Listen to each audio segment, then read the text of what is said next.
Hello to all. Welcome to the learning session. I'm Yogita. Today our subject is psychiatry nursing, and today we are going to study about conduct disorder.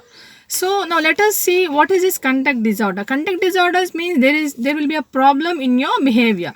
When we can see children behavior which is routinely not accepted, and the behavior is characterized by like persistently, like basically they're trying to violate others, they're trying to harm others, or they're not following the social rules. This pattern of behavior is called as conduct disorder.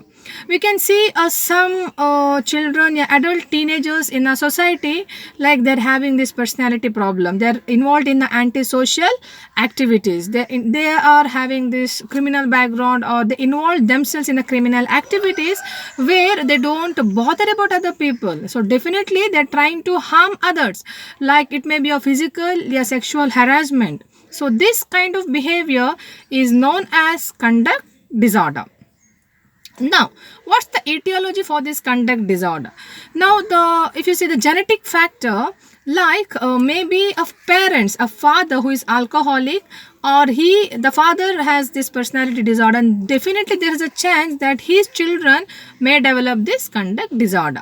When we see the brain function, like brain or biochemical factor, like increased level of plasma in the testosterone, increased level, that will give a aggressive behavior.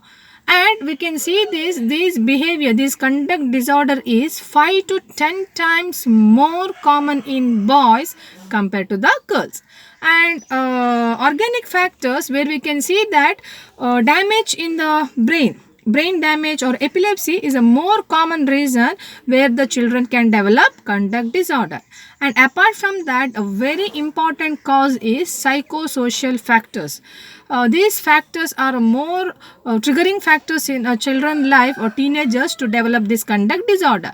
Like a person who belongs to a very poor socio economic status, living in the slum areas, where he is having a close contact with the criminals, antisocial personality people, and they belongs to a family where they don't have a much love and guidance. There is no parental caring, parental rejection, divorce, yeah, marital conflicts among the parents, where parents are not able to give a proper career concern to this child. And such cases children may develop conduct disorders.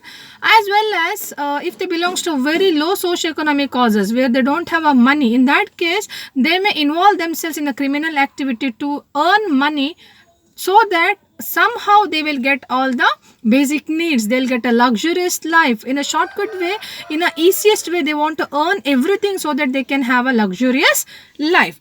Also a large family size where many members are there in the family, because of that parents, elders, they're not able to focus on all the children, their growth, their development, their behavioral pattern, what they're doing, what they're not doing.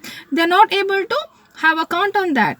Or else if they belongs to a family, it may be high society, but there is no one to take care. You get everything whatever you want, so that no one is there to guide the behavior of that child. Definitely then chances are there they may involved, yeah, they may have a friends belongs to any criminal background, yeah, antisocial personality behavior, such kind, then they learn from them. So social medias, yeah, peer pressure may influence them to develop this conduct disorder. Apart from that, if we see that absent a father, where there is no father in a family to give a right guidance, yeah, advisors to the children, such children also may develop this conduct disorder. Now, what is the characteristic of this conduct disorder? We can see, as how I said, they are very aggressive. They are not bothered about other feelings. They are ready to hurt others. They are ready to harm others. It may be a physical, yeah, sexual abuse, violence. They are violate the right of others. They are simply create a problem to irritate others, as well as they don't follow the rules and regulation of a society. And what I can say, like they are always keep on telling lies, frequently they are lying, they are stealing, a robbery, and they're harming others. They are like damaging the property of others, like they may damage the others house windows, they may break the glass. If they kept the car outside, car glass might be broken, something like that they may do.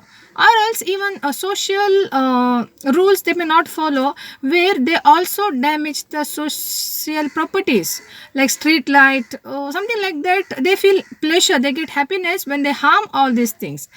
And if you see the academic performance, definitely they'll be very poor in their academics. They're not so attentive in the class. Moreover, attendance of that particular student will be very less. They may not be in the house, they may not go to the school, they may be with somewhere with their friends who may have this criminal or antisocial personality backgrounds. Okay, then apart from that, definitely they have a tendency to run away from the home, run away from the schools.